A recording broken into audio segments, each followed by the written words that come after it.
자, 창세기 6장 13절부터 22절 다 같이 합독하시겠습니다. 13절부터 시작. 하나님께서 노아에게 말씀하시기를 모든 육체의 종말이 내 앞에 이르렀으니 이는 땅이 그들로 인하여 폭력으로 가득 찼음이라. 보라, 내가 그들을 땅과 함께 멸망시키리라. 너는 고펠나무로 방주를 만들고 방주 안에 방들을 만들고 역청으로 안팎을 칠할지니라. 이것이 내게 만들 방주의 규격이니 방주의 길이가 300규빗이요 너비가 50규빗이며 높이가 30규빗이라. 방주마다 창문을 만들되 위로부터 1규빗 되는 곳으로 마무리하고 또 방주의 문은 측면으로 내고 아래층 2층 3층으로 방주를 만들지니라. 보라, 나 곧 내가 땅 위에 물들로 홍수를 일으켜 생명의 호흡이 있는 모든 육체를 하늘 아래로부터 멸망시키리니 땅에 있는 모든 것이 죽으리라. 그러나 내가 너와는 내 언약을 세우리니 너는 내 아들들과 내 아내와 내 아들들의 아내들과 함께 방주로 들어올지니라. 모든 육체를 가진 모든 생물에서 너는 각기 둘씩 방주 안으로 가져와서 너와 더불어 생명을 보존할지니 그들은 수컷과 암컷이라. 새도 그 종류대로 가축도 그 종류대로 땅에 기어다니는 모든 것도 그 종류대로 각기 둘씩 내게 오리니 그것들로 생명을 보존케 하라. 너는 먹는 모든 양식을 내게로 가져다가 내게로 모으라. 그것이 너와 그들에게 양식이 되리라 하시니라. 노아가 그렇게 하였으며 하나님께서 그에게 명하신 모든 것을 그대로 행하였더라. 아멘. 자, 우리는 노아의 방주 사건을 통해서 여러 가지를 확인할 수 있습니다. 예를 들어서 구원이 무엇인지 알 수도 있고, 또 하나님께서 마지막 때 무엇을 준비하라고 하시는지, 또 어떤 방법으로 하나님이 구원을 하시는지, 또 은혜를 입은 자들과 은혜를 입지 못한 사람들의 삶에, 바깥에 있는 사람들의 삶이 어떠한지 여러 가지를 노아 홍수를 통해서 말씀하고 있지요.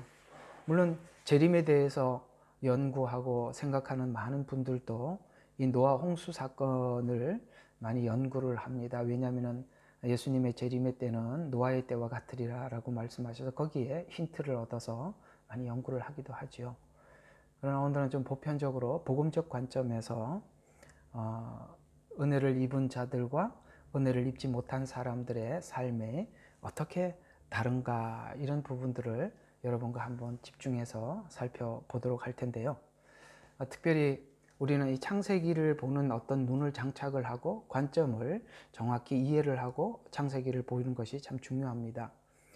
쉽게 말해서 이 창세기는 그 불신자들이 하나님이 왜 이렇게 에덴 동산에 선악과를 만들었지? 왜 먹으려고 할 때 말리지 않았지?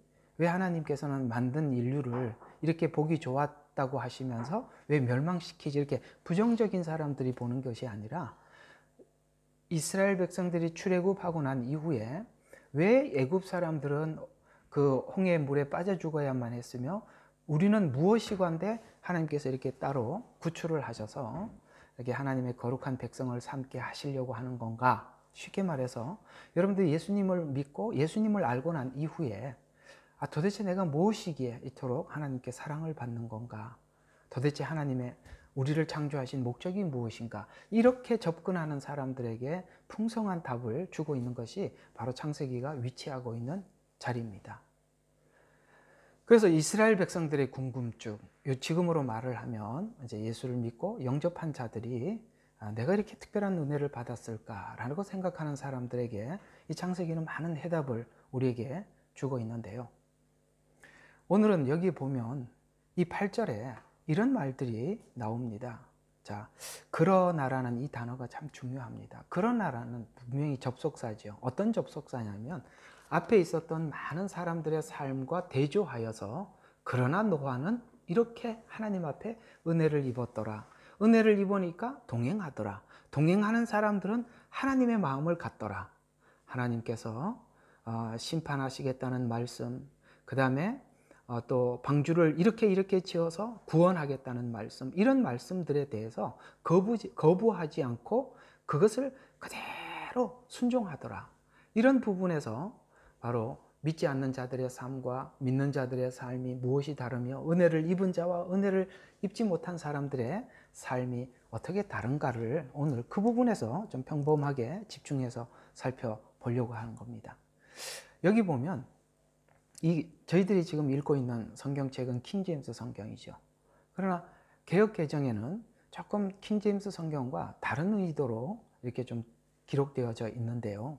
8절에 보면 킹제임스 성경은 이렇게 이야기를 하고 있습니다. 그러나 노아는 주의 눈에서 은혜를 찾았더라. 이렇게 표현하고 있습니다. 찾았다. 그러니까 주의 눈을 쳐다보았고 그 눈에서 하나님의 마음, 하나님의 은혜를 찾아보려고 했더라. 그렇게 보면 꼭 이런 생각이 들죠. 지금 노아가 하나님 앞에 은혜를 구하고 있구나. 이렇게 생각이 들겠지만 개역 개정에는 그렇게 나와 있지 않고 입었더라. 이렇게 나와 있죠. 입었다는 것은 뭘까요? 사실 본인에게 의도가 별로 있는 것이 아니라 하나님이 일방적으로 주셨다라는 이런 의미가 조금 서로 간에 좀 달라요. 이쪽은 노아가 간 것 같고 이쪽은 하나님이 입혀준 것 같은 느낌이 들죠. 저는 이 둘 다가 옳다고 생각합니다. 왜냐하면 은혜를 찾아서 얻은 것이 아니라 하나님이 찾아오셔서 은혜를 입혀주셨죠. 입혀주시니까 하나님께 은혜를 찾은 것입니다. 이 둘 이렇게 섞어서 설명하는 게 옳은 것 같아 보입니다. 지금 이 화면 공유가 안 됐나요? 막 이렇게 계속 이야기를 하는 거 보니까 뭔가 뭐 공유가 안 돼서 그런 것 같은데 잠깐만요. 저거까지 켜놨는데 자, 다시 한번 공유를 한번 해보도록 하겠습니다.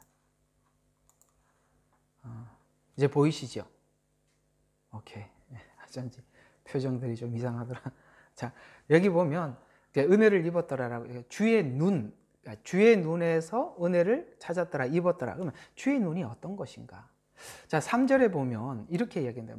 모든 사람들이 자, 한번 성경을 그냥 그대로 보는 게 좀 좋을 것 같아요. 한번 보십시다.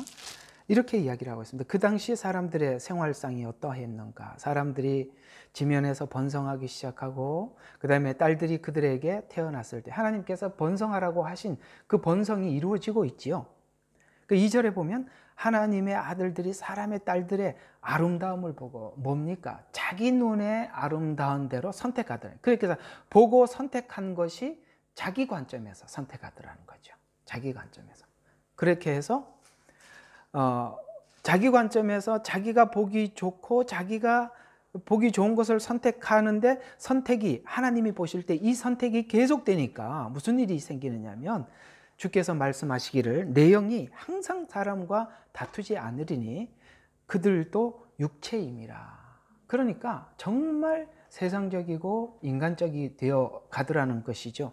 그것이 그 뒤에 구체적으로 어떤 방향성을 가지고 이렇게 발전해 나가는지를 그래도 그들의 날은 120년이 되리라. 그러니까 하나님께서 어떤 기간을 정해놨죠. 그럼 이 정해놓은 기간은 뭐냐 이거죠. 여러분 그 앞에 우리가 하나님께서 4장에 가보면은 무드셀라를 하나님께서 낳고 그 무드셀라라는 이름 안에 하나님의 예언적 계시가 들어가 있죠. 그건 뭐죠? 그가 죽으면 하나님이 심판하실 것이다. 시행할 것이다. 이런 하나님의 심판이 이미 하나님께서 예정해 있었어요. 그리고 그 앞에 있는 사람들의 수명이 굉장히 길지요. 굉장히 긴데 계속 긴 시간 동안 그들이 자기가 원하는 대로 선택을 하고 자기가 원하는 인생을 살아서 육체가 되었다면 완전히 하나님을 떠난 사람들이 되어서 목적이 어느 방향으로 가고 있는지 방향성을 지금 이야기하고 있는데요. 이렇게 이야기하고 있습니다. 그 당시에 땅들의 거인들이 있었고 그 후에 있었어요. 이건 조금 논쟁이 많은 이야기니까 그냥 넘어갑시다. 오늘 이 복음안에서만 좀 본질적인 부분만 살펴보려고 그래요. 그래서 즉 하나님의 아들들이 사람의 딸들에게 들어와서 그들에게 자식을 낳았을 때며 그들은 요게 이제 포인트입니다. 옛날에 용사들로 유명한 사람들이었더라.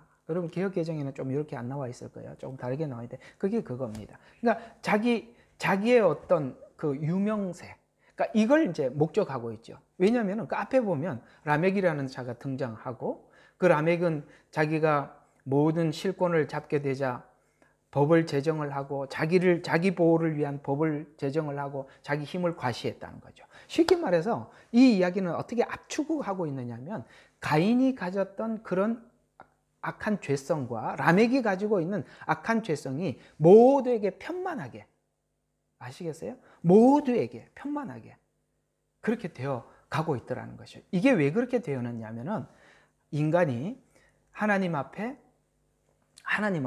죄를 짓고 난 이후에 하나님의 말씀이 그랬습니다. 이렇게 이야기하죠. 선악을 아는 것이 우리들 중 하나같이 되었으니 라고 이야기합니다. 선과 악의 기준을 하나님만이 정할 수 있는데, 인간이 정하게 되자, 그것도 수명이 길게 되자 악이 굉장히 오랫동안 발전. 그러니까 우리가 악한 사람들 가끔씩 보면 이런 생각이 들죠. 저 사람 저거 해결하려면 저거는 죽기 전에는 해결이 안 된다. 하나님 저런 인간 좀 데리고 가지. 이런 이야기 하잖아요. 근데 800, 900년을 살면서 악이 계속 발전하니까 도대체 이게 어떻게 되는 거냐 이 말이죠. 그런 상황을 보면서 하나님의 마음을 이렇게 표현하고 있어요. 그러니까 사람들이 전부 다 선과 악을 자기가 기준을 삼게 되자 사람이 경쟁하고 영웅이 되기 위해서 살아갈 뿐만 아니라 5절과 7절에 보면 이 사악함이 창대해져서 마음의 생각이 계속 멈추지 않고 악해져 간다는 거예요. 이걸 보고 하나님이 이런 하나님의 마음을 이렇게 표현하고 있습니다. 후회했다, 비통하더라, 이렇게 표현하고 있죠. 그러니까 지금 노아는 하나님께서 은혜를 입혀주시고 은혜를 찾으니까 하나님의 눈이 보이더라는 거죠. 하나님의 눈이 뭘까요? 앞에 이야기했던 거죠. 하나님의 그 비통한 마음, 안타까운 마음을 노아도 함께 소유하게 되더라는 것이죠. 바로 이 부분입니다. 여러분, 우리가 은혜를 받고 예수 그리스도 안에서 살면서 우리 모두 함께 공통적으로 느끼는 부분이 뭘까요? 바로 그런 부분들입니다. 우리가 하나님의 마음을 함께 소유하는 것이죠. 그러니까 하나님의 마음을 소유하다 보니까 이웃을 섬겨야 하고 하나님 말씀대로 준행해야 하고, 이해가 가시죠? 그런 준행하는 과정들은 대부분이 우리가 하나님 앞에 이웃에게 내놔야 할, 양보해야 될, 왜요? 하나님의 마음을 보니 그들을 향해서 안타까워하는 그 마음을 지금 노아가 지금 함께 소유하고 있더라는 것이죠. 그래서 은혜를 받은 사람은 부패와 폭력이 가득한 이 세상 속에서 구별되어 하나님께서 노아에게 명하신 대로 준행하였더라. 그래서 오늘 포인트는 22절이에요. 한번 22절 다시 한번 봐봐. 6장 22절에 그 많은 내용들을 기록하다가 이렇게 이야기가 6장에서 끝나죠. 노아가 그렇게 하였으니 하나님께서 그에게 명하신 대로 그대로 행하였더라. 그것뿐만 아니라 7장에서도 계속 5절에 또 그렇게 이야기하죠. 5절에 보면 노아가 주께서 자기에게 명하신 대로 모두 행하였더라. 9절에도 또 그렇게 이야기하죠. 7일 후에 9절에 보니까 수컷과 암컷 둘씩 노아에게 나와서 방주로 들어갔으니 하나님께서 노아에게 명하신 대로 하였더라. 이게 계속 반복되더라는 것이죠. 은혜를 입고 은혜를 구한 자 삶은 분명히 하나님의 마음을 가지게 되고, 하나님의 마음을 가진 사람들은 하나님이 명하신 대로 그대로 행하는데, 이게 그 당시에 사람들이 살아가는 방향과 지금 노아가 이렇게 살아가는 삶의 방향은 너무 다르잖아요. 그러니까 우리는 자꾸 이렇게 생각할 수 있어요.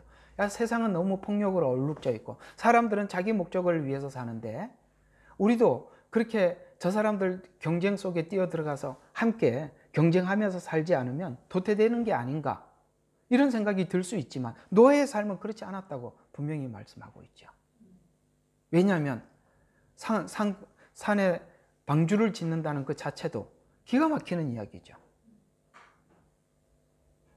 바로 이런 부분들이 서로 다르더라라는 관점에서 오늘 이쪽에서 저와 여러분에게 은혜를 받고 이렇게 방향을 잡고 한번 생각하면서 하나님 주신 은혜를 나누어 보려고 합니다.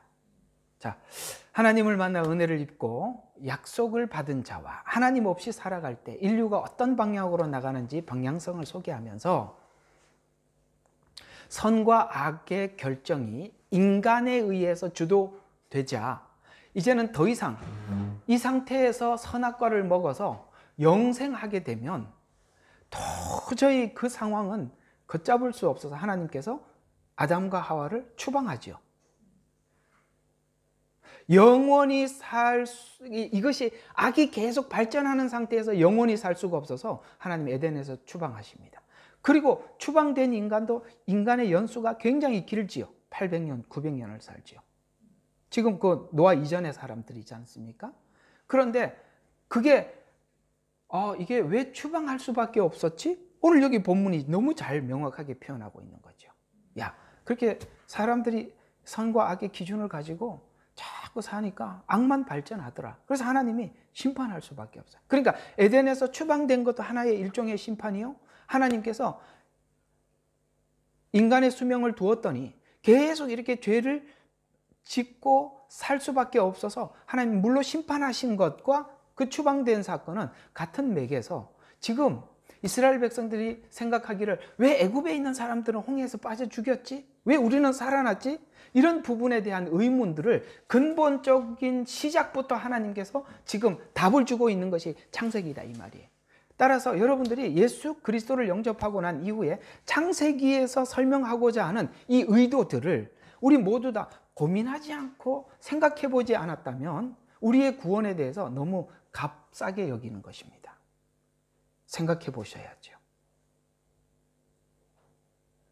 이 말 알아들으시고 있는 거죠? 난 여러분들이 너무 가만히 계셔서 알아듣고 있는지 너무 궁금해요.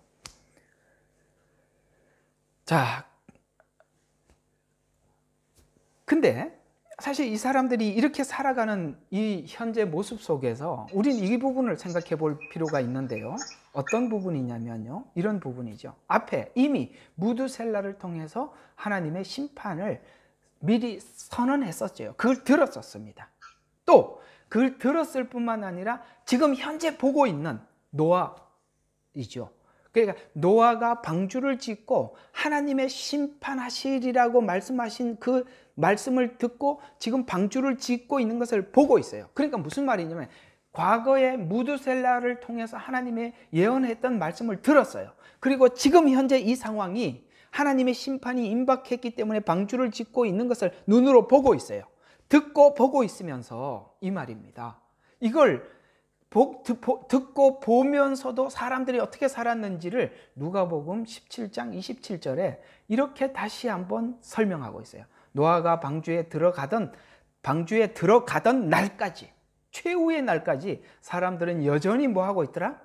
먹고 마시고 장가가고 시집가고 하였으나 홍수가 나서 그들을 다 진멸시켰느니라 라고 짤막하게 누가복음 17장 27절에는 이 상황을 설명하고 있어요. 이와 같이 세상의 심판을 보고 듣고 보고 보면서도 사람들이 감각이 없어. 이게 이제 에베소서에 보면 감각 없이 살았다라고 이야기하거든요. 감각이 없으니까 뭐예요? 하나님의 말씀을 듣고도 대비하지도 않고 심판의 소식을 듣고도 어떻게 삽니까? 6장 1절에 나오는 대로 자기들의 좋은 대로 살았더라. 그래서 하나님께서 잘 표현하고 있죠. 내가 내 영이 사람들과 함께하지 아니하리니 이는 그도 육체가 되었다는 말을 보면 그때 그 심판의 때 상태를 어떠했는지를 우리가 잘 이해할 수 있습니다. 그래서 오늘 여기 보면 그러나라는 접속사를 통해서 노아는 이 시대의 사람들의 삶의 형편과 대조된 자로 소개하고 있는데 하나님을 외면한 자들의 인생과 은혜를 입어 하나님과 동행한 자들의 삶의 차이를 보라는 말인데 하나님 없이 없는 자들은 자기 뜻대로 살지만 그러나 노아는 하나님이 명하신 대로 그대로 행하였더라라고 이렇게 표현하고 있습니다. 자, 그러면 여기 보면 그대로 행하였다라는 이 말은 순종이라는 말인데 오늘 이 순종을 한번 생각해 보자는 거죠. 순종은 은혜를 입은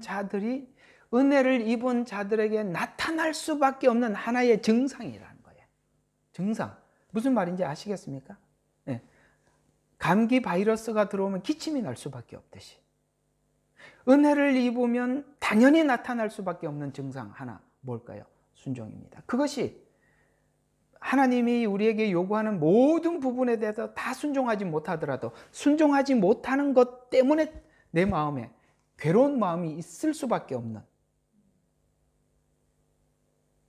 이런 것들은 모두 다 은혜를 입은 사람들에게 나타날 수밖에 없는 증상이라고 오늘 자꾸 이 포인트를 주는 거죠. 주신 말씀대로 그대로 행하였더라, 그대로 행하였더라, 그대로 행하였더라. 이런 말을 계속 반복함으로써 지금 이 시대의 모든 사람들이 이쪽 방향으로 가요. 우리가 그 무리 속에 꼭 섞여서 가지 않으면 실패자로 남을 것 같아 보이지만, 그러나 노아는 끝까지 하나님이 주신 말씀대로 끝까지 준행하면서 살아가는 이 모습을 우리에게 말씀하시면서 또 하나 우리에게 더더욱 경고하는 것은, 노아는 그야말로 마지막 하나님의 심판 앞에 산 사람이에요. 하나님이 곧 심판하기 직전에 산 사람이에요. 오늘도 주님 오시는 그날까지 우리의 삶이 어떠해야 하는지를 우리에게 강요하고 강조하고 있다는 것이죠. 그래서 은혜를 받아 순종했다고 말하고 있어요. 즉 순종한 것이 순종해서 구원을 받았다는 것이 아니라 은혜를 받아서 순종하고 있다라고, 그 하나님께서 은혜를 주었더니 동행하였다라고, 은혜가 앞에 나오고 동행이 뒤에 나온다 이 말이에요. 그걸 뒤집지 말라는 거예요. 아시겠어요? 동행해서 은혜를 받은 게 아니라 은혜를 받아서 동행했다라는 것을 항상 성경은 이렇게 설명을 하고 있어요.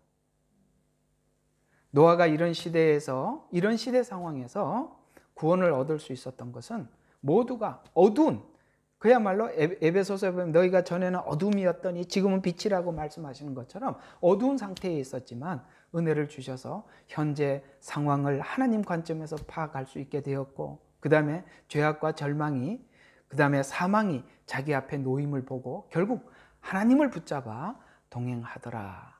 그래서 노아가 특별해서가 아니라 하나님이 은혜를 주시니 가능하더라는 것을 강조하는데, 마치 인간의 어두움과 타락 상태를 잘 표현한 5절과 6절입니다. 사악함이 창대해져 갔다. 마음의 생각이 상상이 악화되었다. 여러분, 죄가 어디서부터 출발하는 것 같아요? 사실 어두움 속에 있다 보면 자기 타락을 보지 못해요. 자기 타락을 보지 못하면 생각과 상상이 악해져 가는 거예요. 그래서 사실은 우리가 하나님 앞에 가장 꺼내놓기 힘든 부분들이 뭐냐면 우리 마음속의 상상들이에요. 우리가 그 부분을 하나님 앞에 회개할 수만 있다면 여러분들의 근본적 질병을, 죄의 질병을 해결할 수 있는 것입니다. 저는 인간에게 준 하나님의 복 중에 여러 가지가 있는데 망각의 은혜라고 생각합니다. 그리고 상대방의 어떤 마음을 보지 못하는 눈을 주신 거예요. 우리가 사람들의 마음을 다 읽을 수 있다면 기가 막히죠. 옛날에 무슨 영화인가 보면은 그 영화 속에 투명 인간 영화도 나오고, 그 다음에 남의 마음을 상상해 이렇게 생각을 읽을 수 있는 어떤 사람, 그 사람 얼마나 괴로워하는지 봤잖아요. 투명 인간이 돼서 사람들이 이상한 작전을 하는데 거기 가서 그 다 듣고 나면 기절초풍할 일이죠. 그 다음에 사람들이 생각하고 있는, 그러니까 말과 생각이 다른, 그 짐 캐리가 나온 것 같기도 한데 바로 이런 부분들. 그래서 마음의 생각과 상상이 계속 악해져 가더라는 거죠. 왜? 어두움 속에 있으니까. 그래서 하나님이 사람 지음을 후회하고 비통하고 후회했던 것처럼 것과 앞에서 하나님이 하나님 보시기에 좋았더라와 대조된 세상을 보게 됐죠. 이 정도 상태에서, 이런 상태에서 노아에게 은혜를 주셔서 동행하게 하시고 심판과 구원에 대한 복음을 전파하셔서 14절과 16절에는 드디어 하나님께서 이 죄악된 세상에서 구원받을 수 있는 설계도를 허락해 주시죠. 이 설계도가 아주 놀랍습니다. 성경에 보면 성막에 대해서도 설계도가 나오고 노아 방주에도 설계도가 나옵니다. 이게 설계도가 의미하는 것이 뭐냐 이거죠. 자, 여기 보면 고페르 나무로 방주를 만들고 길이가 300규빗, 너비 50, 높이 30규빗 이렇게 얘기해서 이게 사이즈가 얼마인가 좀 궁금해서 이거 좀 300규빗이라면은 한 135m 정도 나오죠. 너비는 22.5m, 높이는 13.5m. 제가 이 사이즈가 뭔지 금방 알겠어요. 제가 해군에서 배를 탔던 배가 이 사이즈하고 비슷하거든요. 천안함하고 비슷한 사이즈예요. 그거보다는 조금 더 커요, 이게. 왜냐하면 하나님이 이제 심판하실 때 이 사이즈 이렇게 만들어야만이 그 심판을 견딜 수 있어요. 지금 이제 그 배를 설계하는 학자들이 이 하나님께서 노아에게 명하신 이 방주 사이즈가 이 배를 건조하는 사람들에게 놀라움을 주는 거예요. 이게 가장 파도와 모든 그 바다의 환경에서 견딜 수 있는 사이즈랍니다. 참 놀랍죠? 자, 어쨌든 오직 이 설계도만이 심판을 견딜 수 있다고 말씀하시므로 이 설계도가 결국 예수 그리스도를 통한 구원이라는 것을 전달해 주고 있어요. 이 설계도는 신약에 와서 베드로가 사람들에게 외친 말씀들과 같이 천하 인간의 구원받을 구원자를 예수 그리스도 이외에는 아무도 주지 않았다고 말씀하신 것처럼 이 설계도만이 하나님께서 심판하시는 심판의 구원을 받을 수 있는 방주라고 말씀하고 있죠. 훗날 출애굽기에 들어가 보게 되면 여러분 성막에 대해서도 우리 함께 나누고 공부를 할 텐데요. 그 성막에 있는 내용들이 전부 다 복음과 연관된 구원의 과정을 우리에게 잘 설명하고 있습니다. 그래서 여기는 지금 방주죠. 앞으로는 성막에서 더 구체화될 겁니다. 성막도 처음에는 이동형 성막으로 하나님이 말씀하신 나중에 고정형 성막으로 바뀌지요. 결국에는 성전의 주인이신 예수 그리스도께서 이 땅에 오심으로 이 구원이 점점 가시화되고 점진적으로 우리에게 밝혀지고 있게 됩니다. 뿐만 아니라 문은 옆으로 내라고 하시면서 상중하 3층으로 하라고 말씀하시고 오직 문은 옆으로 내어 지금은 아직은 열려있는 문으로. 무슨 뜻일까요? 누구든지 복음의 소식을 듣고 들어올 수 있는 열린 문. 그래서 성경은 이렇게 지금은 은혜 받을 때라고 말씀하시죠. 열어놓으시고 그 안에 짐승들이 들어간 후 안에 넣으시고 짐승들이 방주 안에 들어간 후에 문을 하나님이 닫으시고 비가 오기 시작하죠.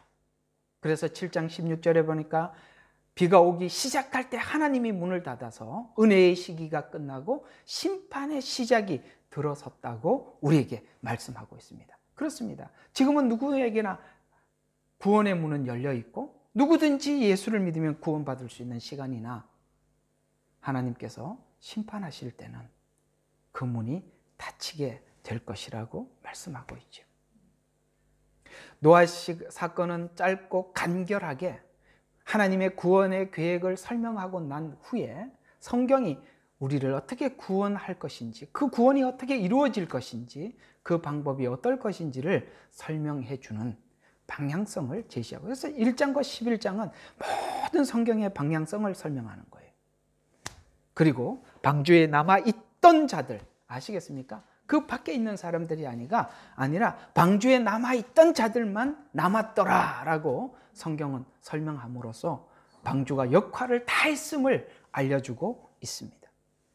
이와 같이 노아 방주 사건 앞에 완전한 절망적 상태, 아시겠습니까? 완전한 절망적 상태에 놓여 있다는 것을 기록하고 하나님이 준 은혜가 동행하게 하고 은혜를 받고 동행한 자들이 무엇을 위해 어떻게 사는가를 세상 사람들과 비교하여 결국 동행하는 자들은 순종하게 되고 그 순종이 언제까지 가느냐면 마지막 재림을 준비하는 자라고 성경은 설명하고 강조하고 있는데, 결국 노아의 짧은 생의 이야기는 창세기에서 하나님을 떠난 인간의 어두운 삶과 결국 방주 안에 남아있는 자들의 구원받은 자들이 요한계시록에서 어떻게 구원받을 것인지, 노아라는 이 짧은 생애를 통해서 전체를 닮아서 우리에게 짤막하게나마 이 부분을 정리해서 전달하고 있다는 것입니다. 여러분, 순종을 언제까지 할 것입니까? 사람들은 믿는 데까지 순종할 거예요. 그러면 여러분 뭘 믿습니까? 예수 그리스도께서 이 땅에 다시 오시고 심판하실 것을 믿습니까? 언젠가 오래된 옛날에 자주 여러분들에게 말씀을 드렸지만 교회에서 설문조사를 해봤어요. 예수님께서 정말 예수님만이 당신의 구원자라고 믿습니까? 이렇게 물었을 때 많은 사람들이 그렇지 않습니다. 또 구원이 있을 것입니다. 이렇게 얘기한 사람들이 있었으며 뿐만 아니라 주님이 정말 다시 오실 거라고 믿습니까? 라고 했을 때 정말 많은 성도들이 거기까지는 아닌 것 같다라고 그렇게 설문조사했다는 얘기를 듣고 참 놀랐어요. 여러분, 방주를 짓는다는 것은 재림을 믿지 않고 심판을 믿지 않으면 정말 이거는 누가 봐도 이게 정신병자들이 하는 짓이에요.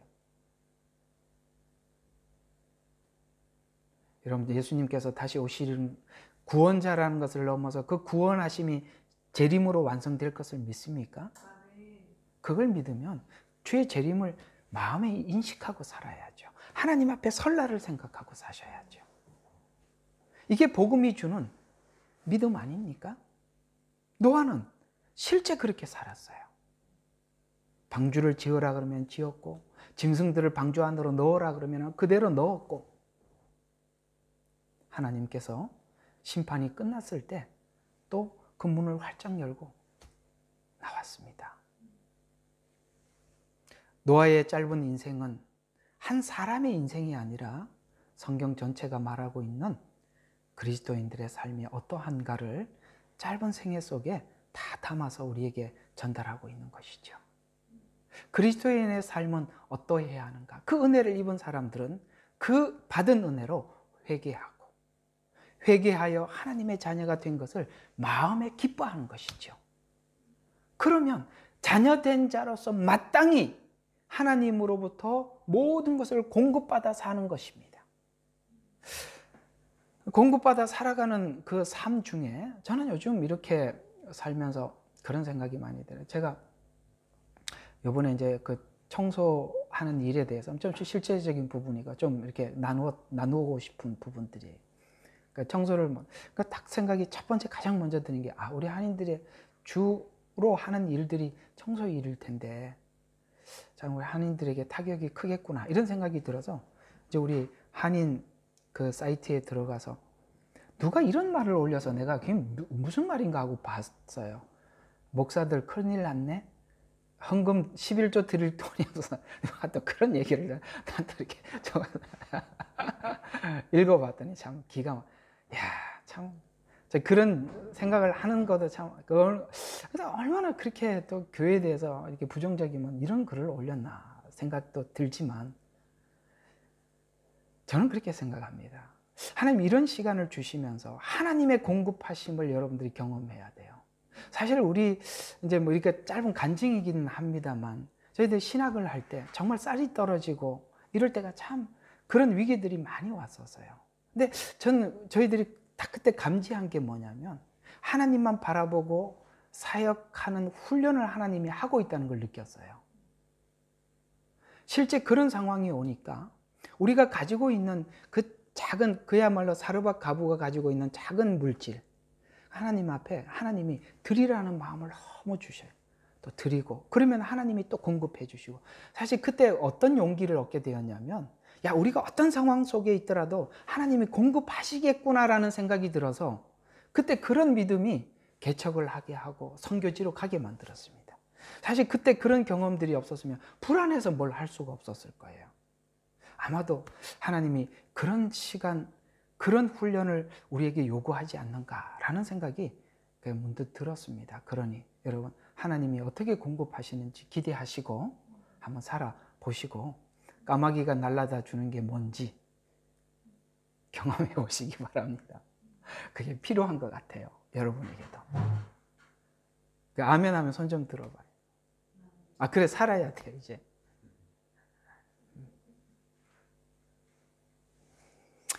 그래서 하나님 자녀된 자들은 하나님으로부터 공급받는 것을, 그 공급을 받으면서 살고, 회개와 자녀됨과 하나님으로부터 공급받은 삶을 사는 것은 바로 하나님의 은혜를 입어 은혜를 아는 자들이 사는 삶이 되는 것이. 그래서 은혜를 입어서 우리가 그 은혜로 발전하고 성숙하는 과정들은 그 과정 속에서 이런 걸 하나님 앞에 느끼게 된다는 거죠. 하나님의 눈을 보고 그 은혜를 입고, 그래서 로마서 6장 15절과 18절에 은혜를 받은 자들이 어떻게 살아가는지를 이렇게 설명하고 있어요. 그런즉 어찌하리요? 우리가 법 아래 있지 아니하고 법 아래, 율법 아래 있는 것이 아니라 은혜 아래 있으니 어떻게 죄를 지으리요? 그럴 수 없느니라. 그렇습니다. 은혜는 우리가 죄를 우리 스스로 거부하게 만들어요. 그럴 수 없느니라 이렇게 거부하게 되는 게, 법이 죄를 거부하게 하는 게 아니라 은혜가 우리 앞에 죄를 거부하게 만드는데, 어떤 방법으로 거부하게 하느냐면 그럴 수 없느니라는 것을 내 스스로 내 속에서 거부하게 만들더라는 것이죠. 그래서 너희 자신을 종으로 내주어 누구에게 순종하든지 순종함을 받은 자의 종이 되는 줄 너희가 알지 못하느냐. 이 질문은 뭐예요? 너 경험했던 일 아니냐? 너 바로 아래에 있을 때 어떻게 살았냐? 그 바로가 너희의 주인이었고 그 바로가 주장하는 대로 살 수밖에 없지 않았니? 그 종 아래에 있었잖냐? 너희들은 이제는 애굽에서 나와 하나님의 아래에 있어요. 그래서 누구 아래에 있든지 순종받은 자의 종이 되는 줄 너희가 알지 못하느냐? 너 알고 경험했던 거 아니냐? 이런 이야기겠죠. 혹은 죄의 종으로 사망에 이르고 혹은 순종의 종으로 의에 이르느니라. 하나님께 감사하리로다. 너희가 본래는 죄의 종으로 출생했었어요. 본래는 죄의 종이었더니 너희에게 전하여 준 바 교훈의 본, 이게 뭘까요? 복음이지요. 그걸 어디로 순종했어요? 마음으로 순종해서 죄로부터 해방되어서 의의 종이, 네가 스스로 의의 종이 되도록 네가 그 길을 선택하면 살더라는 것이죠. 오늘 여기 보면 이 노아는 하나님 앞에 강요해서 하는 것이 아니라 순종했더라라는 표현들은 그 마음에서 우러나오는 대로 하나님 앞에 자기 자신을 드렸더라는 뜻 아니겠습니까? 순종은 자발적인 거예요. 은혜를 받은 사람들이 어떻게 달라지는지를 법이 순종하게 하면 그럴 수 없는 이라가 없는 거예요. 내 속에. 법이 그냥 강제 집행할 뿐이지만 은혜는 우리가 하나님 앞에 스스로 자발적으로 순종하게 만드는 힘이라고 우리에게 말씀하고 있는 것입니다. 어떻습니까? 은혜를 받은 여러분 마음속에 죄를 스스로 거부하는 힘이 생기지 않던가요? 그래서 로마서 6장 15절과 18절에는 이 노아에게 이 말씀을 노아 사건과 접목해서 이렇게 풀 수 있는데, 노아가 하나님께 은혜를 입었더니 동행하게 되더라. 동행하였더니 순종하게 되더라. 이런 논리가 형성돼. 다시 한번 정리해 드릴게요. 하나님께 은혜를 입었더니 뭐 하더라? 동행하더라. 동행하니까 무슨 결과가 나오더라? 순종하더라. 이 공식이 나오더라는 거예요. 잘 기억하세요.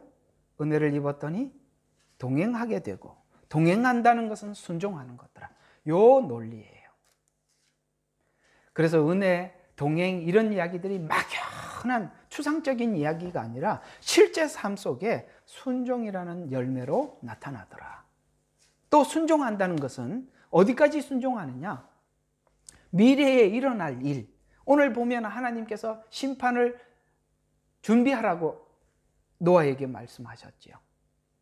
그래서 미래에 일어날 일, 곧 심판, 재림까지 그는 준비하고 순종하더라라고 설명을 하고 있습니다. 주를 만난 자들이 걸어간 길이지요. 재림을 준비했던 노아와 같이 마지막 때는 노아의 때와 같을 것이라고 성경은 여러 군데에서 경고하고 있어요.